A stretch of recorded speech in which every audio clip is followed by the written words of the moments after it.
Well, Neil Fratus is the city manager for the city of Titusville, coming off a busy weekend and a good win, not only for my Steelers, but for your Buffalo Bills last night. If you hung in there and watched the whole thing. Well, I'll tell you what, I was close because it was 40-25 with only a couple minutes left, and I said, well, that's it, and I'm glad I didn't go to sleep. Yeah. But I'm a little tired this morning because obviously it went kind of late. So, yeah, exciting. Well worth it. Yeah, for sure. Well, we're going to get into what's been going on with the city. It's been a little while since we've been able to catch up with you guys. Yeah.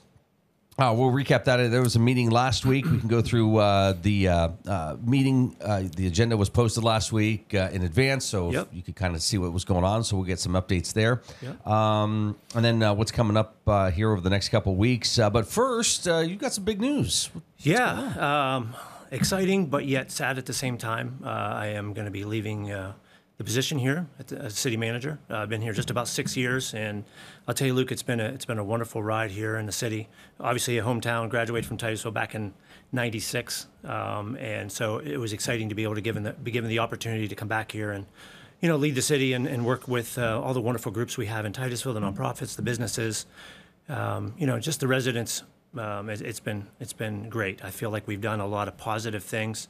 I've seen a lot of different council folks throughout these last few years, but again, just been exciting to be able to be a part of it and be given the opportunity, obviously, to be here. So again, I'm excited to go to Edinburgh, and but again, sad at the same time because I'll miss everyone, of course, but obviously not that far away. Yeah. And when will your last day be? Do you know? Or? Yeah. So I have 2 more weeks. I'll be done on the 19th. It's a Friday, and then I'll start right on Monday up in Edinburgh. Oh wow. So no time off, but yeah.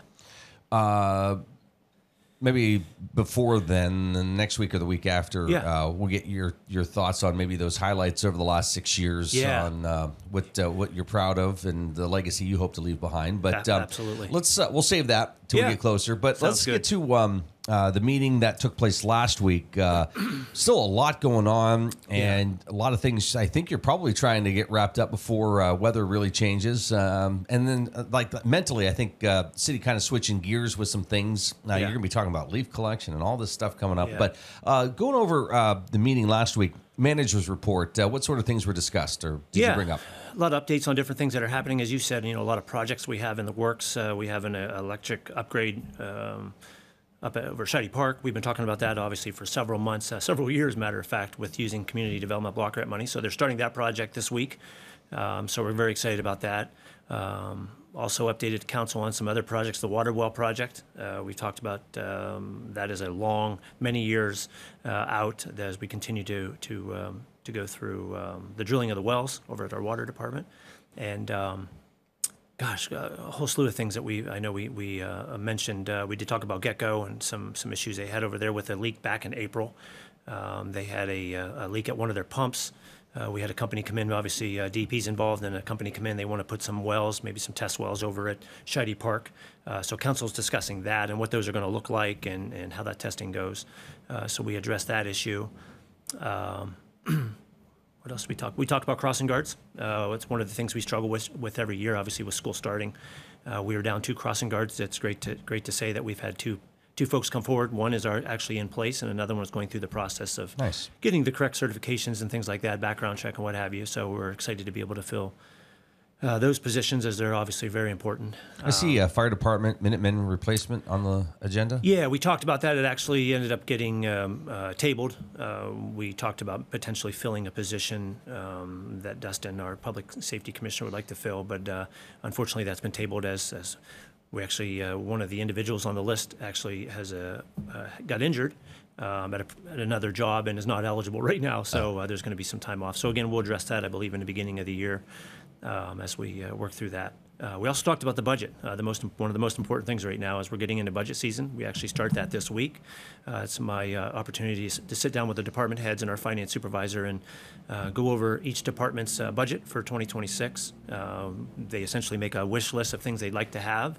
Obviously, we look back at the last few years and where we're at with things, and so we'll start that this week, and then it'll get until, end of November is when we have our first reading that has to be presented to council, and so it's going to be a busy time, even though I'm only here 2 more weeks, but every day is going to be busy with sitting down and going over the budget. And that kind of pretty much takes over everything as we, get things ready for that. So I'm not sure what your role or duties are going to be in Edinburgh. It's going to be kind of strange, right?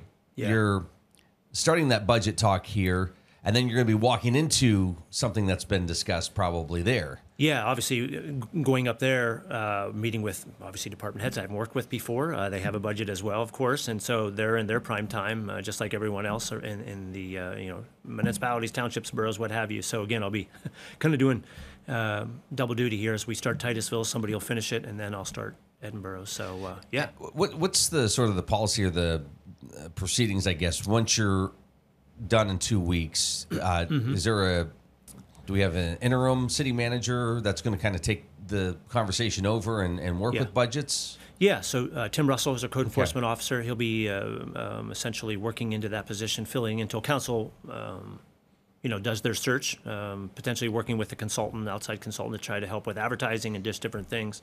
Obviously, it's ultimately up to council's decision how they would like to proceed forward. But again, getting that search out there, looking for a city manager. Obviously, it takes time. It's just not something that'll happen within a week or two. But getting applications, reviewing them, having interviews, and it's it could be first of the year. Yeah. Before you get to that point where you're ready to fill that position. So Tim will be stepping into that role. Does council sort of dictate that how quick they want to go on this? Do you know? Yeah, they need to decide. Do they want to review applications? Do they want an outside consultant to review those applications? And again, I think it'll be a collaborative effort to be able to see what does council want. What are they looking for in a manager? And so those things will be discussed, and as they have been, and again, it'll take some time. Some other things on the agenda, property sale announcement. That's, I think, Ryan Westcott, update on water well. Yeah, city has a property up off Rockwood Drive, quite a big piece of property where a water tank is rather, and so there's a sliver of property that borders other properties that there's a resident that's interested in purchasing. So we're going through that process of sale of property. And again, as I mentioned earlier, the water well project that's been ongoing and will continue through the years as we have the drillers are there drilling the water wells and then obviously doing their sampling. And again, it just takes time. I know we spent some time talking about this. Was it DEP who came in and said, hey, now there's a problem here? Yeah, end of 2023, I think it was. Okay. They came in. We get it inspected every year, obviously looking over how our wells are functioning. Water quality, we're obviously always testing our water quality. And I just want to reiterate, there's no issue with water quality. The drinking water is fine, so there's no issues there. It's just aging infrastructure. We have 10 wells that are all tied together. Obviously, if you have an issue with one, you have to shut them all down. Obviously, things have changed over the years, and we're trying to get with the times and be able to isolate each one of those. So if you have an issue with one, you're able to work on that or fix issues. So again, it's not a cheap project, and it takes some time. We're going through a Penvest for loans and grants and what have you, and again, we were given the ultimatum to put a Band-Aid on something that's 120 years old, or do the right thing and fix them the way they should be, and obviously redo the wells. But again, a price tag comes along with that. So DEP, do they understand okay, this is a major project. We're not expecting this to be complete, but we do want to see you start the process. Okay, so you're not going to get fined or anything if you don't have it done by a certain time necessarily. No, DEP's been great to work with. Obviously, they want to see what our plan is. And it's not something that needs to go by the wayside. And so, again, no, they've been great to work with. We keep them updated on things that are happening. And, they, as far as I know, they've been pleased with our progress. Okay. Cafferland Services presentation. Yeah, so that kind of goes along with the city manager search. Council's considering using Cafferland consultants to help, again, with the search for a new city manager, as that's what they specialize in. There's always a couple train of thoughts here, right? There's always, why don't we just see what's out there? Yeah. And then there's always we have good people here. Why don't we look internally? Yeah. So that's probably the conversation, right? Yeah, and it's tough. We don't have an everyday newspaper, so they want to reach out to as far as they can. Obviously, trying to find somebody with a little bit of experience with municipal government, it's not easy to find, especially if you're just advertising locally or on social media.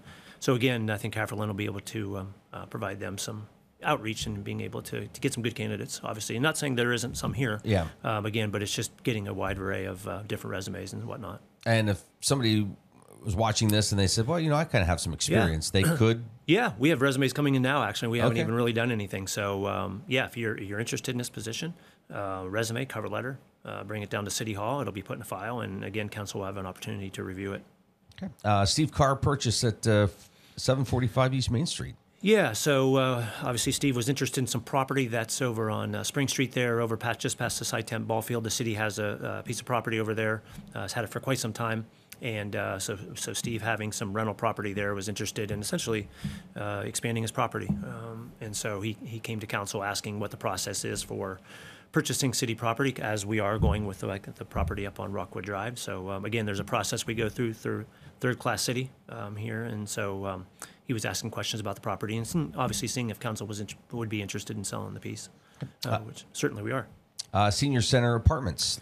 Yeah, so our senior center obviously utilizes the senior center. Upstairs, the city has an apartment, a 2-bedroom apartment that they've always had, and we rent that out to a tenant. And that lease, obviously, it's a year-by-year lease, and the lease was up on that. So again, council wanted to review that and obviously sign on to another lease with the tenant that's currently there. Yeah, that surprises a lot of people. That somebody... Yeah, a lot of people don't realize there's an apartment upstairs, and since I've been here, we've always had somebody in that apartment, and it's been for a long time. Yeah, it's been great. Yeah, it's actually a nice space. It's a very up there. nice space up there. We last year put some new flooring in, updated the kitchen a little bit, and it's a really nice apartment. All right, let's do this real quick. You're watching the Morning Drill on Stream TV and on the Armstrong Neighborhood Channel.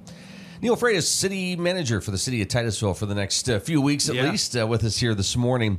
Warner's Bakery, the parking lot. This is another kind of discussion, right? Yeah. So Warner's Bakery, obviously beside City Hall on the other side of the parking lot there, have their property, and the city owns a portion of, I guess you could call it a parking lot, and right along the Warner's Bakery building. So it's something that the city has always had, obviously, and we don't necessarily utilize the parking there anymore. It makes sense for Warner's Bakery to obviously utilize it because it's right up against their building. And so again, with Hillary, the owner, asking the questions about would the city be interested in selling or leasing or what have you. So a discussion is had on potentially doing that and what that would look like. So again, council's working through that.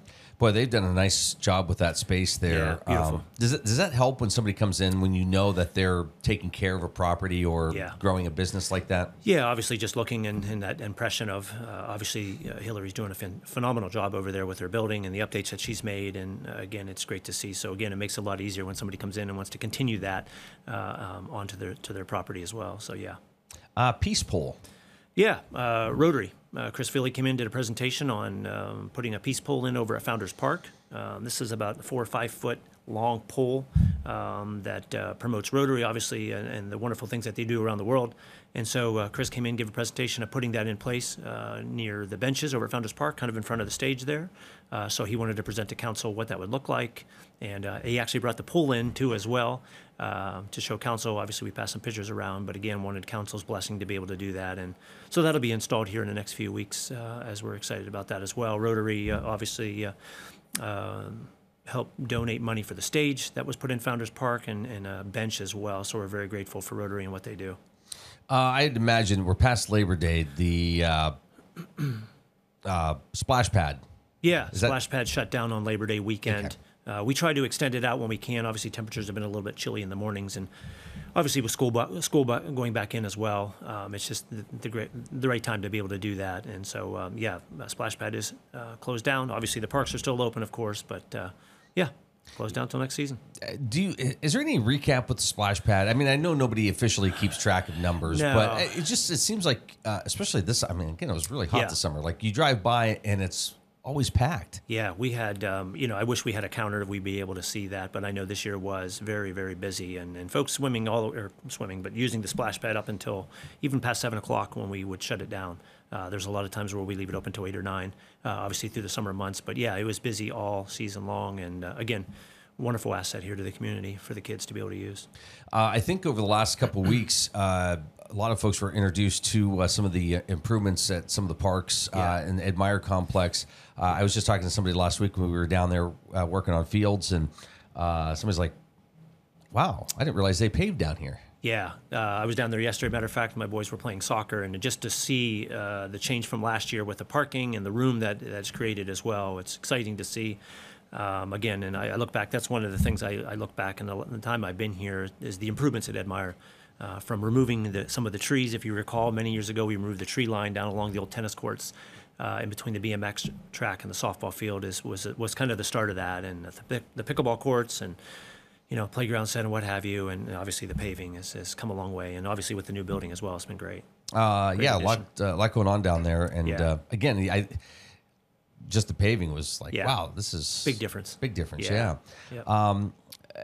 And as you said, maybe in the next couple of weeks we can talk about some of those accomplishments that you kind of would put at the top of the list of things you're proud of. But certainly a lot going on. And a busy summer too when you looked at recapping everything. And I think Gavin was here after Oil Festival to kind of recap some of that. But your perspective on sort of these big events and activities over the summer? Yeah, each and every year it seems like we get more special event applications to the city, wanting to utilize the parks for different events and what have you. And obviously Oil Fest. And it's crazy how fast summer goes. And the farmers market has been a great success over at Shady Park as they continue on. Hopefully they'll be able to continue into late October, obviously, if the weather's permitting. So, no, we've just seen an uptick of events happening throughout our parks and in town, and it's just wonderful to see. And obviously them utilizing the parks that we have and being able for the city to be able to upgrade those parks as well and accommodate that. And again, I bring back the electric upgrade is going to be nice as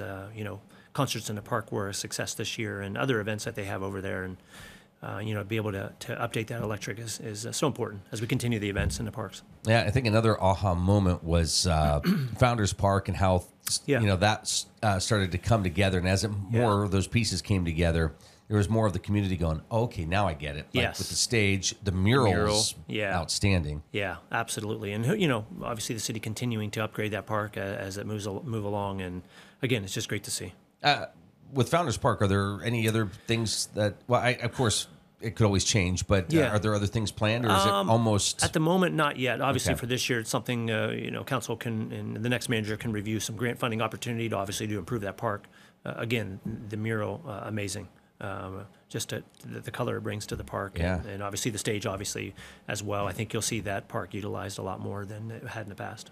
It was in the air a little bit last week with the cooler temperatures, but that thought of fall and leaves falling. What are some things people need to kind of keep in mind as they are starting to work on or gearing up for the fall season? And raking leaves, for example. What are some things to know? Well, obviously, the city's made a change with your yard waste. You used to be able to take your yard waste, sticks, leaves, what have you, down to our wastewater plant. We had a dump area over on the left-hand side there. Obviously, we've changed that now, and we're over at our waterworks area there. We have a recycling building. It's a newer blue building there. We have signage that goes in, so that's new for the residents to be able to utilize those areas to get rid of the leaves and sticks. One thing I will say about the leaf pickup as we get closer to that is not raking your leaves on the street. It ends up going down in the catch basins, obviously plugging up the catch basins if we have a heavy rainstorm or what have you. So again, getting it up to the curb, we have a leaf vac that's not very, it's only a few years old. It's a good piece of equipment that comes through. You don't need to bag them anymore. But again, rake them in between the sidewalk and the road. Again, we just ask you don't put them on the street. And if you're in an area maybe where you see those catch basins piling up with leaves, maybe if you could... Yeah, obviously it's the city's job to take care of those. But again, if you could just do your part, and if you see things that are piled up in there, again, it just helps when we do have a rainstorm to be able to get those, the water can flow off the streets. You mentioned crossing guards. Is that something where somebody could still apply or say, hey, take my name just in case down the road you need somebody? Yeah, a lot of times we need substitutes to fill in. You were using our police department, fire department, public works staff as well to be able to fill those positions. But certainly we are always looking for crossing guards if we need a sub. If you have questions or you're interested, we have applications online, or you can come into City Hall and fill out those applications. I know, like, everybody's sort of aware when school starts, but you're not. It's funny how you don't really think about it until you're like driving through, and it's like, oh my gosh, the buses are out, and you've got to slow down and stop, and all this stuff. Yeah, it seems like it takes a few weeks for folks to get to realize, like, hey, don't be rushing as you're going through town. But again, there's a lot of foot traffic coming to town between all the schools, and again, that's it's great to have crossing guards out there to be able to help kids get across the street. Yeah, I think there was a slight accident last week that took out traffic signal in town. What's the timeline of getting that fixed? Yeah, so that's turned into a bigger project. Obviously, it bent the pole over it. The electric box that was there is completely ruined. So again, that's going to take some time. We have Amp Electric's been there. Obviously, things are safe there now. We have stop signs on Washington Street coming both directions, and obviously in Spring Street, the light's out. So we just ask folks to use caution as you approach that intersection. We're going to try to get it as quickly as we can, but again, we're relying on others to be able to fix that problem. And We're going to do our best to keep it safe and letting folks know it's stop signs are in place and what have you. So as quickly as we can, we'll get it fixed. Is that also an insurance thing where you got to get that finalized to figure it out so that I'm sure it's covered, right? Hopefully. Yes. It's just going to take some time as you fill that, as you know. It's just a process. Yeah. Well, what was it last summer, a couple summers ago, Main Street around there with some issues. Luckily, that kind of worked itself out. Yeah, and if you look at the memorial wall, and it took some time to repair. We had an accident there, but we had to work through insurance and what have you. And again, it's just unfortunately a slow process. Yeah, and that's not just a government thing for those who. I mean, government does move at a different pace, but. Yeah. Insurance also works at different paces because they're trying to investigate everything, get all the right pieces before things are handled. So. And contractors are busy. They can't just drop what they're doing and jump to what you have going on. So again, we have to be patient. Yeah, Neil, I'm sure when you make that phone call, they're jumping for you. No, they're not. That's one thing I've learned. Not now. No, we do our best to try to beg them, but no, it takes time. Neil Fratus joining us here this morning. Good to see you this morning. Hey, Luke, thanks for having me. This is one thing I'm going to miss a lot is being on your show and being able to give updates to the community. And, well, you still can because we're on in Edinburgh. Oh, you are? Yes. Okay, well, we'll see. Maybe we can work something out. You can go on tour and come up there maybe one day a week. We'll get it figured out. You can Skype in and join us. Give us an update there. Yeah, there we go. go. Edinburgh would love to get some updates. Yeah, fantastic. Thanks, Neil. Thank you.